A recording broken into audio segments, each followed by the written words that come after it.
There are two hits out on President Clinton, one from the ultra-right-wing fascists and the other from the Israeli Mossad.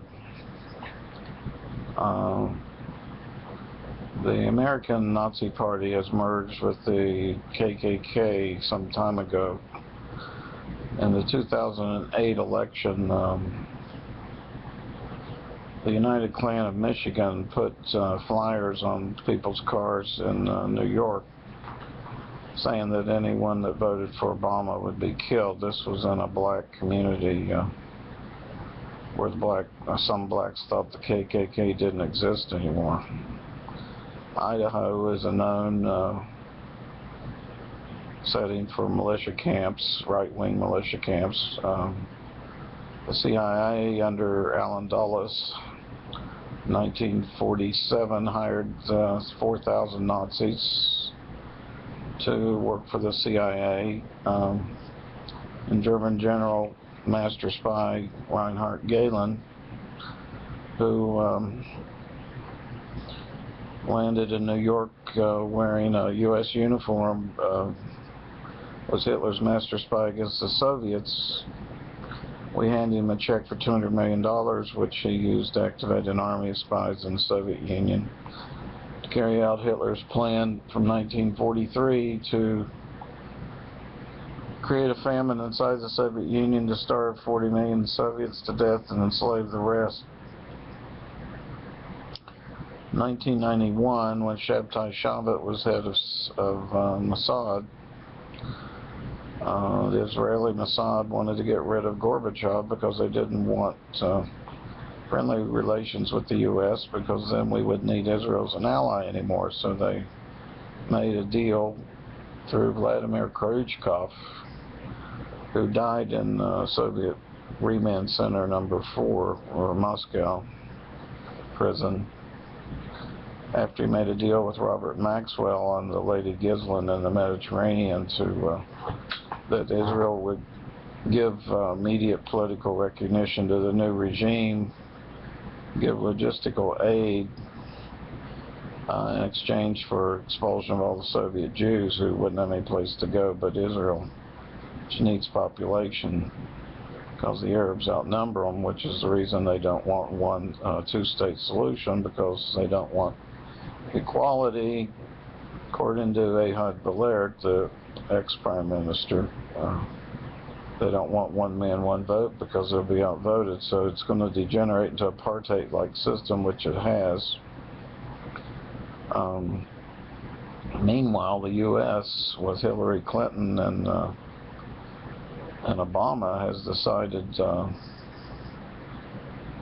that we want to control the entire Mediterranean region. We want the Chinese out of Libya, who've invested in infrastructure, which we bombed back into the Stone Ages with NATO, which has gone beyond its charter to destroy the Soviet Union into creating puppet states for the U.S. Apparently, the idea is to control the oil in Libya, to not let the Chinese do it, and this AFRICOM movement that Bush has out, Bush created in his last year in office, out to get Gaddafi out of power because he was opposing the move into Africa, where China is going around building infrastructure in exchange for oil.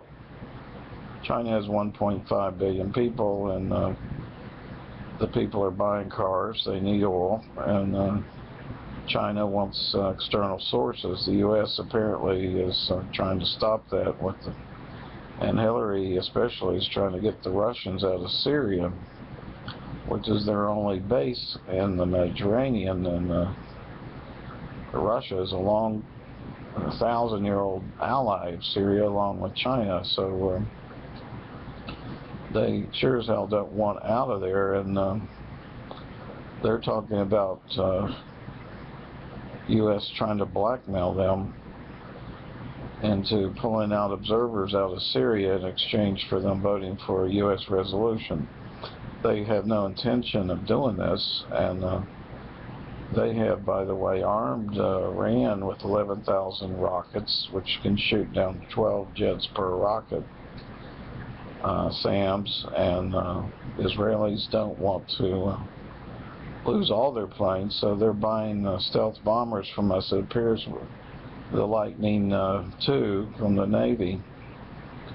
And we've got aircraft carriers over there. I don't know what it's costing, but we must be borrowing the money from the Chinese. Meanwhile, we are working against the Chinese, trying to get them to stop buying oil from Iran.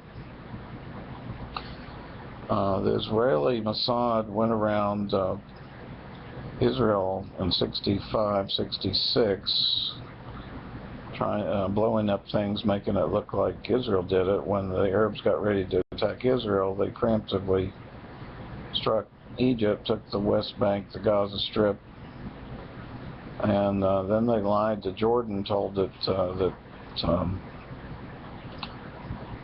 Egypt had conquered Israel. When Jordan sent troops into Israel, they took the West Bank. They're getting ready to do the same thing to Syria, to take the Golan Heights, when USS Liberty, our electronic surveillance ship, heard them and told them we heard them lying to Jordan. So Victor Ostrovsky, in his books on the Mossad, says that they got mad at us and they deliberately bombed and torpedoed the Liberty, killed 34 American sailors. This is the Israelis. McNamara says he didn't call back help from the Sixth Fleet, but apparently somebody did. Either the Israelis doctored his voice to make it seem like he did, or he did. He denies that he did.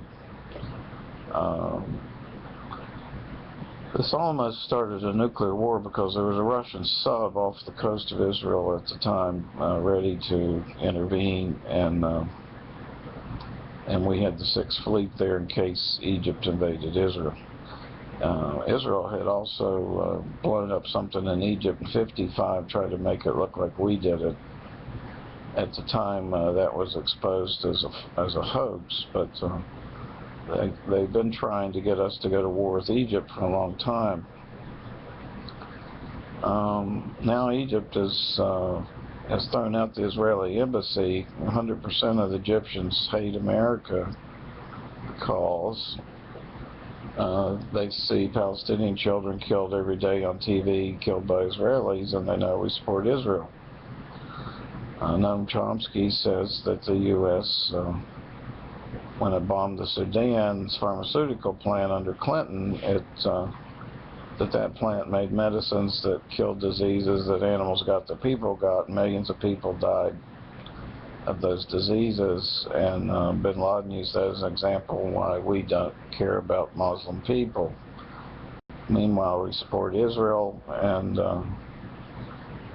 Israel has taken the land from the Arabs in '67, which led to the Yom Kippur War in '73, which led to OPEC creation, which caused the rise of gasoline prices. And now the Israelis have us, along with Netanyahu, putting sanctions on Iran under the pretext that they're making nuclear weapons. And some people are saying China may have supplied nuclear weapons, but that would be insane if that were true, that there's going to be a nuclear war, that the West is planning a nuclear war. Meanwhile, Sadat was killed after he had a peace treaty with Israel, which the Mossad considered a weak peace treaty. They hired the Arab terrorists to kill him, according to Ostrovsky. Arafat was killed when it was feasible, according to Ostrovsky. He was popular, but you notice that when he went to Paris, he didn't live 2 weeks, and Ostrovsky reports they have undetectable poisons they make at Netanyahu, where they make chemical and biological weapons, nerve gas, sarin, and erase it from all their maps, including the satellite maps we give them. The Israelis have enough nuclear weapons to destroy the entire Mideast, and John F. Kennedy was the last U.S. president to try to inspect that plant at Dimona. They put Mordecai Nuno in prison for life for selling photos of the interior of the plant to the British. Those photos have been used to make a virtual tour, which you can find on YouTube if you Google Dimona. Now,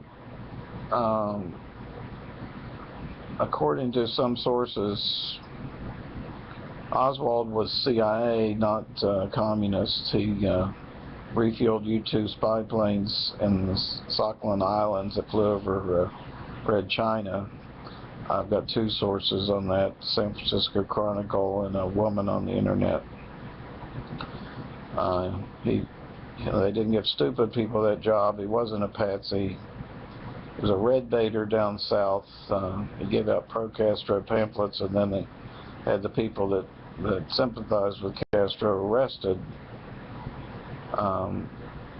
Either he had a double in the CIA, or he was CIA, or both, but he took his Marine manual. Two women testified, or two women saw him give a CIA agent his Marine manual and tell him that he wanted to kill Kennedy because Kennedy was too gutless to kill Castro, and he wanted to kill Castro.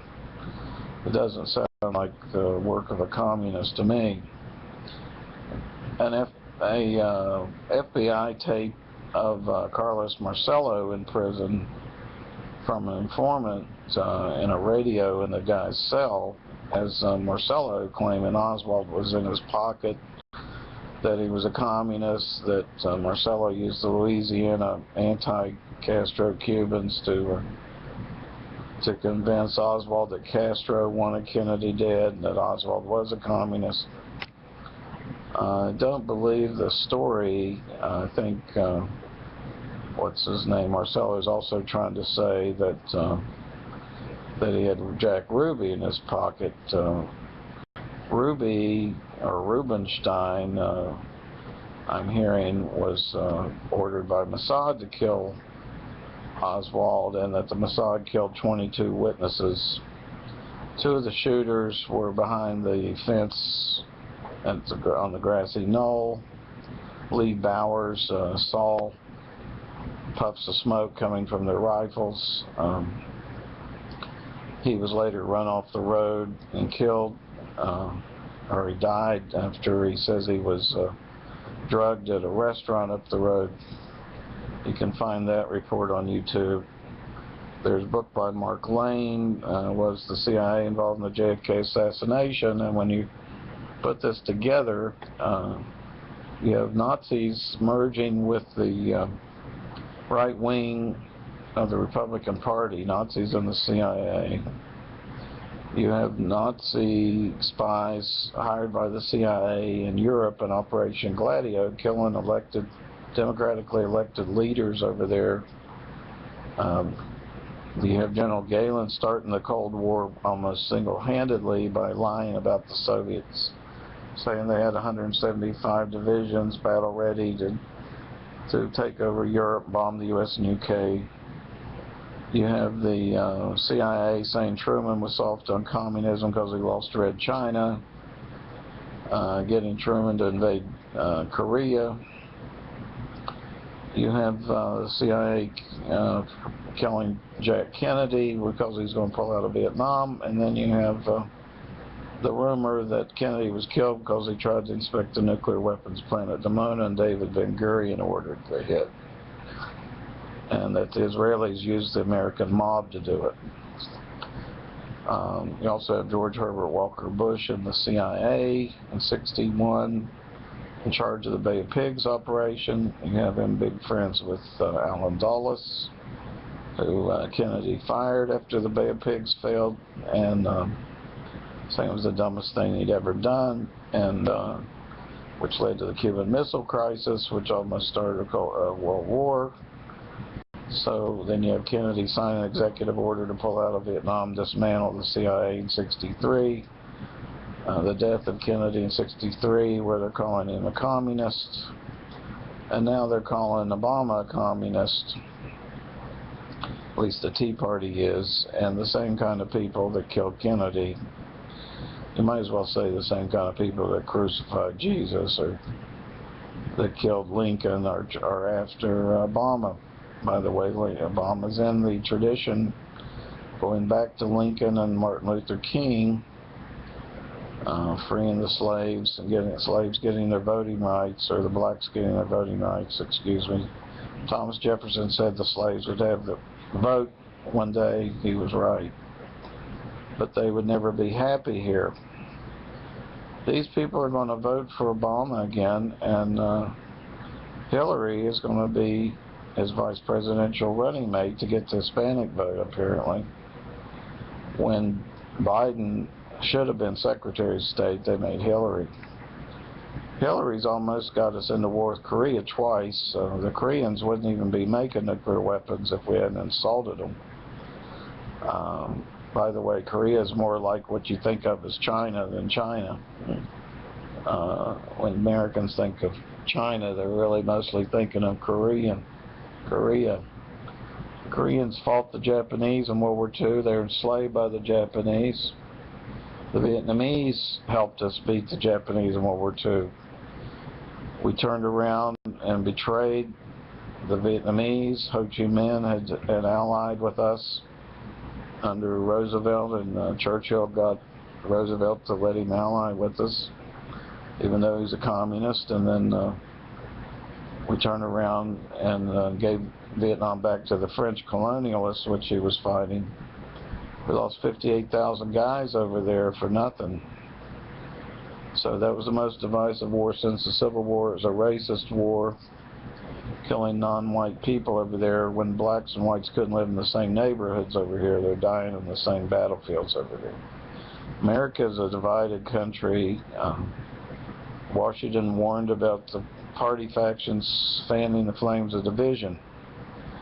You have Israeli spies, top spies here under deep cover, blackmailing Congress, buying congressmen, bribing and coercing Congress to give Israel $3 billion in cash every January, no oversight. When Bush Sr. Froze this money in '91, they were going to kill Bush Sr. That was stopped by the CIA after Ostrovsky and McCloskey went to the CIA. But between Kennedy, Bush Sr., and Obama, it means that Netanyahu has had to sign off on this hit, because he has to sign off on every hit when he comes in office. Obama has said he wants to go back to the '67 borders with land swaps. By the way, Netanyahu had ordered, or Mossad, ordered the hit on Yitzhak Rabin, internal security, Shabak, killed Yitzhak Rabin, who was succeeding in getting peace talks going with the Arabs. Mossad is greedy, lazy, selfish, conceited, extremely right-wing, has gone over the line, is now fascist. Wouldn't put it past them to use the KKK or the American Nazi Party to do their dirty work. If it's true that Ben-Gurion had the mob kill Kennedy, and by the way, Carlos Marcellus was deported to Guatemala by Bobby. Bobby couldn't stop John from getting killed. There's really no way to stop an assassination if someone's dead set on killing you. They killed Martin Luther King, they killed Bobby, they killed John, and they did it in broad daylight. Of course, the Bobby was killed by an Arab who didn't want him giving Israel fighter jets, which he said he was going to do, which was a big mistake to say in public. Be that as it may, the Secret Service was not protecting Bobby Kennedy as they would now. They would have surrounded him going through the kitchen and all that crap. But Secret Service doesn't really doesn't have the deep knowledge of what's really going on. They just react on the surface. you know, they're there for the immediate, for the crowd to stop any kind of attempt during that thing. They don't have the big picture. And when you tell them something, they don't really come and interview you and try to get the big picture. The FBI wasn't checking out stories. They want you to come in so they can polygraph you. They had information on 911. They didn't really, unless someone told them exactly when and where it was going to happen, they weren't going to do anything. And that's pretty much the way it is. So the word is out in the streets that the right wing wants to kill Obama, the fascists want to kill Obama, you might as well say the Mossad is fascist, and Netanyahu is a liar, saying that the Iranians are going to nuke New York, when Russian TV is saying that Israelis might do it themselves and say Iran did it. But meanwhile, we've got 900 bases overseas we can't afford, costing $1 trillion a year. We're not a military dictatorship, but we're acting like one, and we are masquerading as a democracy while we're going out killing people. Bush Sr. said we weren't going to assassinate political leaders anymore. We just assassinated Gaddafi with drones and boots on the ground over in Libya. NATO's charter should be destroyed, because NATO was created to destroy the Soviet Union, which doesn't exist anymore. Its mission is over. George Washington warned against a permanent military alliance, especially with European powers. That's exactly. NATO was the first permanent military alliance with European powers in 1949. So if you want to go back to the founding fathers, you pay down the debt in peacetime that you incurred during war. You go to Eisenhower's farewell address. You don't need a big peacetime military budget. We should be at peace. We should not be favoring or disfavoring any nation. So it's in Washington's farewell address. We should not be favoring China or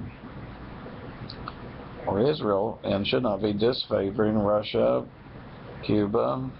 Kennedy was going to drop the blockade on Cuba the day he was shot, normalize trade. Hillary says they're not ready. I'd have to ask, who is Hillary Clinton? Has she ever been president of the United States? No. Bill Clinton got her the job as Secretary of State. She does not deserve the job. She's a silly woman. She's sterile. She's getting to look like an old witch. She looks like she needs hormone therapy, and she's getting to look worse and worse every day. I would say by the time of the election, it'd be wonder if she would be, if she were vice president. I can't imagine it. She doesn't deserve the job, people. If you want to elect someone president, write me in. I'm the masterless master. Enough for now.